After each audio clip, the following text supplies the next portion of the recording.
Seorang driver ojek online di Bekasi tewas di tangan temannya sendiri. Korban dieksekusi di dalam rumahnya saat terlelap tidur. Jasad korban ditemukan 4 hari kemudian dalam kondisi terbungkus tikar. Karena udah 3 hari nggak narik, bingung kemana nih anak nih. Kita masuk, mau arah dapur, ada kaki, kita baru kaget.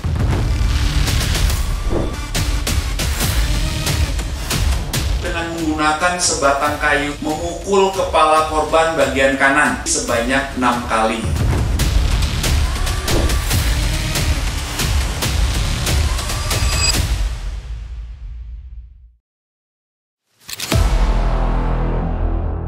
Warga Perumnas 3 Jalan Pulau Nusa Penida 3, Aren Jaya, Bekasi Timur digegerkan dengan penemuan mayat yang terbungkus tikar di dalam rumahnya. Pemandangan yang cukup mengerikan terlihat di dalam rumah ini. Sesosok mayat pria yang sudah membusuk tergeletak di lantai dengan terbungkus tikar. Polisi pun melakukan olah tempat kejadian perkara untuk memastikan kematian korban. Korban tewas karena pukulan benda tumpul di beberapa bagian. Pelaku melihat ada sebatang kayu yang terletak di dekat dapur, kemudian mengambilnya. Kemudian pelaku dengan menggunakan sebatang kayu tersebut memukul kepala korban bagian kanan sebanyak 6 kali. Dan selanjutnya pelaku memukul 1 kali pada bagian kanan perut korban.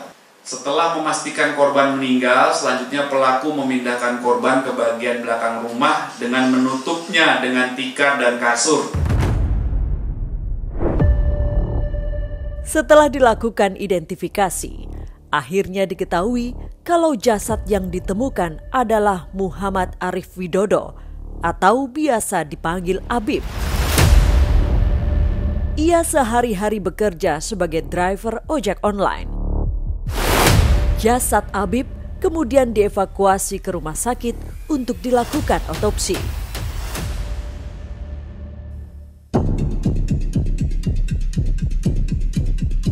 Bagaimana peristiwa penemuan mayat dalam tikar ini bisa terungkap? Tim menyingkap tabir mencoba melakukan penelusuran ke tempat kejadian perkara untuk mencari tahu awal mula penemuan mayat ini. Rumah ini nampak tak terurus. Kondisinya pun sudah banyak yang rusak, terutama di bagian plafon. Dan di dalam rumah inilah Abib ditemukan tak bernyawa. Ya, selama ini Abib yang belum berkeluarga memang tinggal sendiri di rumah peninggalan orang tuanya. Disinilah rumah Muhammad Arif Widodo alias Abib, seorang pria yang dibunuh oleh temannya sendiri dan jasadnya ditemukan terbungkus tikar di dalam rumah ini. Jika melihat kondisi rumah Abib, ini memang sudah cukup tidak terawat. Dan Abib selama ini memang tidur di dalam, di ruang tamu sendirian, hanya beralaskan tikar.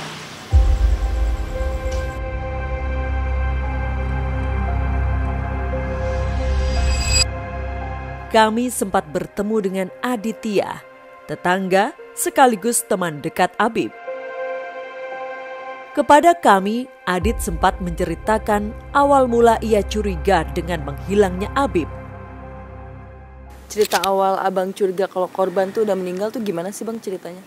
Karena udah 3 hari nggak narik, dan teman-teman ojol juga bingung kemana nih anak nih. Akhirnya inisiatif dari temen, saya karena lebih dekat dari rumahnya, saya lirik tuh awalnya.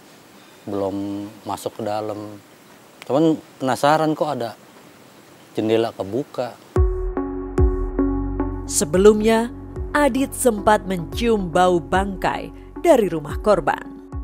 Nah waktu abang udah masuk ngeliat kondisi korban, itu udah gimana bang bentuknya? Kita masuk, ada RT juga di stasiun RT. Kemudian kaget juga kita pas ngeliat nyenter kamar, nggak ada orang, nggak ada korban. Pas ngeliat mau arah dapur, ada kaki, kita baru kaget. Sebang lihat kaki doang, itu kondisinya udah gimana Bang kelihatannya Bang? Udah kaki doang, udah ketutup tikar sama ditumpuk kasur sama balok. Tapi itu bau banget tuh. Awalnya belum, tapi pas udah ketahuan dan baru kita pada keluar, itu baru nyengat banget. Sebelum kejadian tersebut, Adit sempat melihat Abib dan pelaku keluar dari rumah ini. Yang terakhir saya lihat Kamis pagi, saya lagi benerin motor istri. Si korban mau mandi karena mandi di kolam ikan sini ya, numpang ya. Si pelaku baru pulang, entah ke rumah si korban atau ke rumah abangnya, saya juga nggak tahu itu. Karena saya di posisi di teras ya. Saya ketemu pagi doang pas mau berangkat event, 2 kali, 17 sama 18. Lalu bagaimana kronologi serta motif awal kasus pembunuhan driver ojol ini bisa terjadi?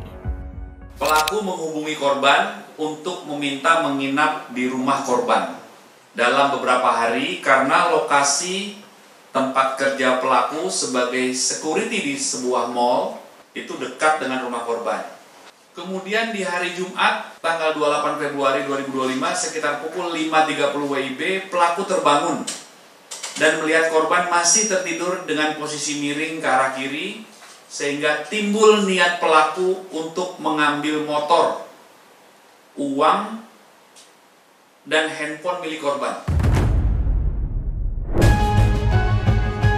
Lalu siapakah pelaku yang tega menghabisi nyawa Abib dengan keji? Bib, saya numpang nginep ya. Emang kenapa? Kalau dari Tambun kejauhan, Tambun Utara, kalau dari daerah Bekasi deket.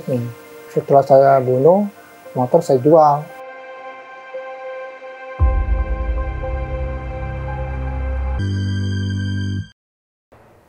Herdi Jatnika ternyata teman dekat korban semasa SD. Ia tega berbuat keji karena ingin menguasai harta korban. Herdi pun akhirnya diringkus di kediamannya di wilayah Tambun, Bekasi.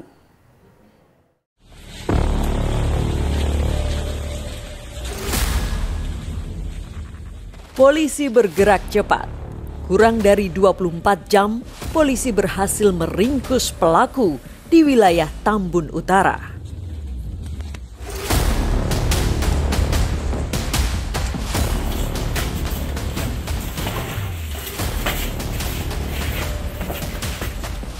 Dengan dikawal beberapa anggota Resmob Polda Metro Jaya, pelaku digelandang ke TKP untuk menunjukkan barang bukti. Yang mana? Aduh. Jangan salah ngambil. Yang mana? Jangan salah ambil.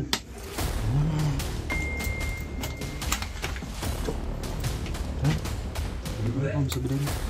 Dari mana taunya yang itu? Ada itu? Yang itu benar? Cuka yang pakai buat mukul? Itu ya? Baloknya itu? Namanya Herdi Jatnika. Pria berusia 43 tahun inilah yang tega menghabisi nyawa Muhammad Arif Widodo alias Abib.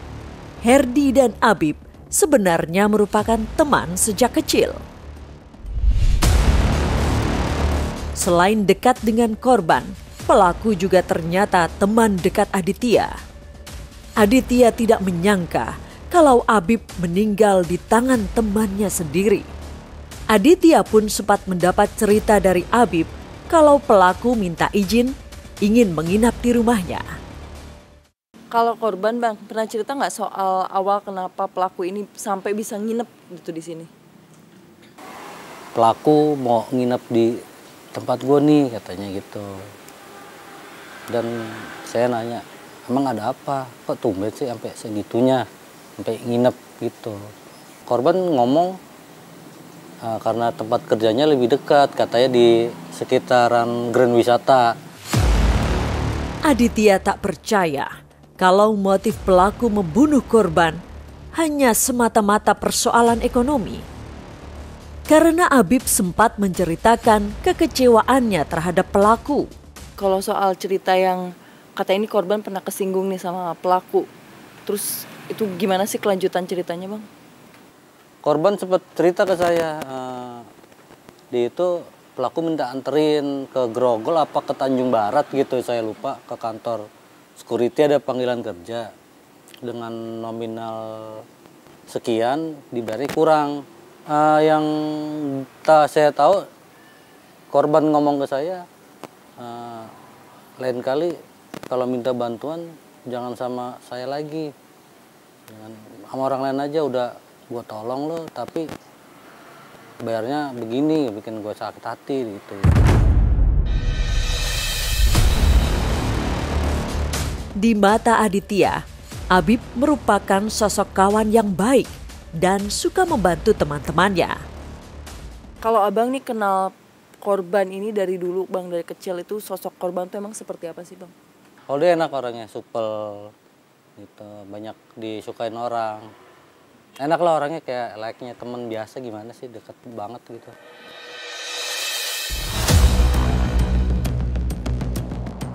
Semasa hidupnya, tempat inilah yang menjadi pangkalan Habib untuk mencari nafkah sebagai driver ojol.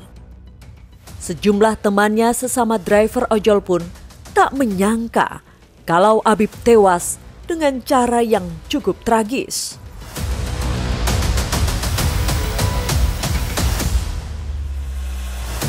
Tim Menyingkap Tabir berkesempatan mewawancarai Herdi di Subdit Resmob Polda Metro Jaya.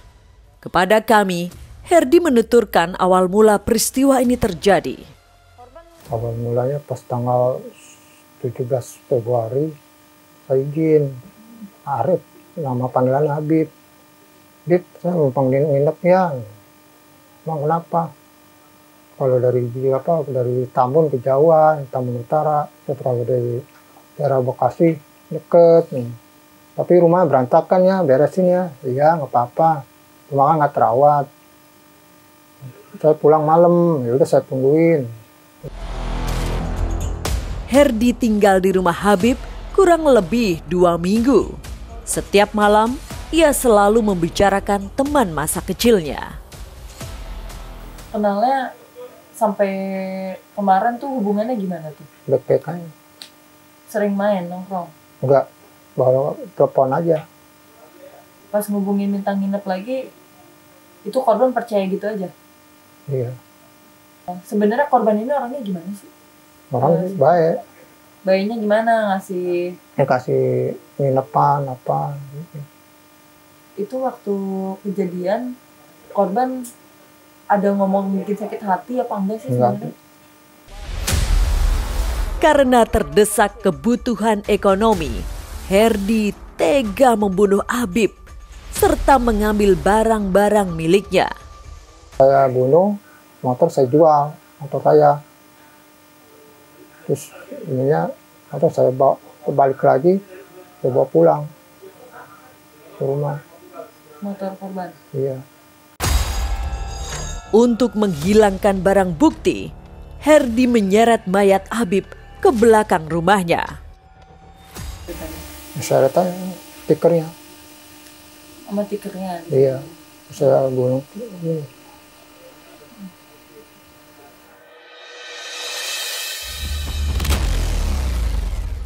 Selain kasus di Bekasi, pembunuhan terhadap driver ojek online juga pernah terjadi di Cimahi, Jawa Barat. Korbannya mengalami 29 luka tusukan. Ayo, video Gi, sajamnya Gi.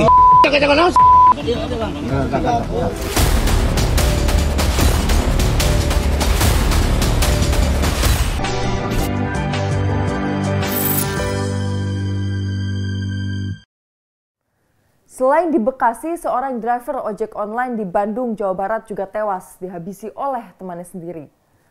Korban dihabisi sesaat setelah mereka gagal melakukan aksi pembegalan. Jasad korban dibuang di semak belukar dengan kondisi luka sabetan senjata tajam. Cerita lain soal terbunuhnya seorang driver ojek online juga terjadi di wilayah Cimahi, Jawa Barat. Korban juga dibunuh oleh temannya sendiri.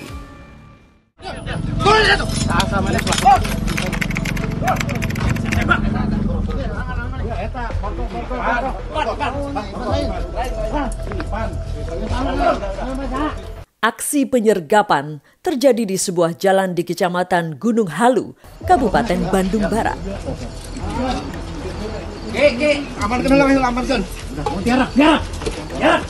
Dua pria yang mengendarai sepeda motor tak berkutik ketika sejumlah anggota Satreskrim Polres Cimahi meringkusnya.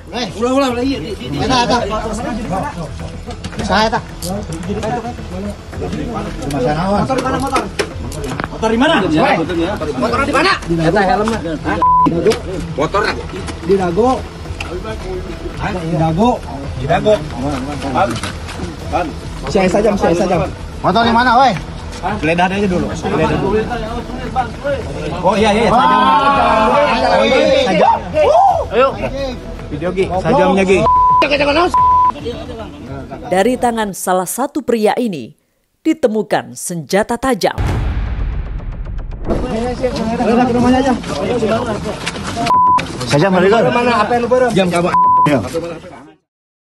Keduanya adalah warga Kecamatan Gunung Halu, Kabupaten Bandung Barat. Belakangan diketahui, ternyata dua pria ini merupakan pelaku pembunuhan seorang pengemudi ojek online. Dari hasil analisis penyelidikan awal, kami fokus tertuju kepada dua orang yang terakhir bersama dengan korban sekitar pukul 10 malam, yaitu diduga pelaku pada saat itu dengan inisial ARA dan inisial IF. Setelah kita temukan semua barang bukti, kemudian petunjuk merujuk kepada dua diduga pelaku tersebut, kemudian kita melakukan beberapa rangkaian penyelidikan bahwa dua pelaku ini memang betul dan secara validasi lapangan dua orang yang terakhir bersama dengan korban. Kemudian kita amankan dan memang betul dua pelaku ini mengakui bahwa yang melakukan pembunuhan tersebut.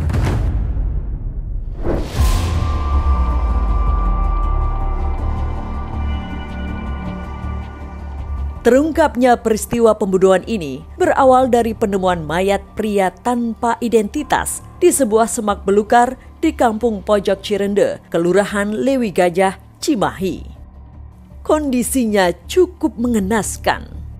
Ada 29 luka sabetan senjata tajam di tubuhnya.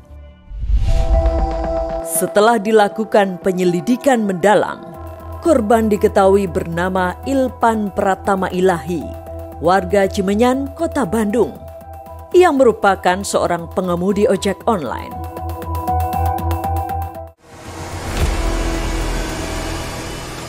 Setelah mengumpulkan bukti kuat, kedua pria ini akhirnya ditetapkan sebagai tersangka. Mereka adalah Ari Rafli Ardiansyah dan anak yang masih di bawah umur berinisial IF.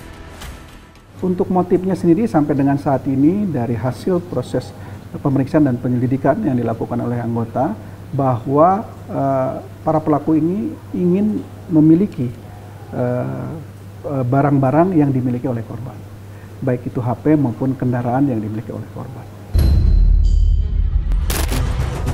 Kepada kami, Rafli, salah satu tersangka, menceritakan awal mula terbunuhnya Ilpan Pratama. Ya pertamanya beres kerja kan jam 4, terus sekitaran jam 4:30 apa jam 5, dia datang, terus saya suguhkan kopi, ngobrol-ngobrol basa-basi, terus dia nawarin resep dulu buat nebus obat. Obat kayak obat terlarang gitu. Terus dia tiba-tiba mengeluarkan celurit sambil mengajak ke begal. Kira bercanda, saya ketawa-ketawa aja dulu. Dalam keadaan mabuk, ketiganya akhirnya sepakat untuk beraksi. Namun saat itu, hingga menjelang subuh, belum ada mangsa yang didapat. Pertengkaran pun akhirnya terjadi. 5 hari berselang, Rafli dan IF akhirnya tertangkap. Kini Rafli dan IF harus mendekam di jeruji besi penjara dalam waktu yang cukup lama. Penyesalan sudah tak ada arti.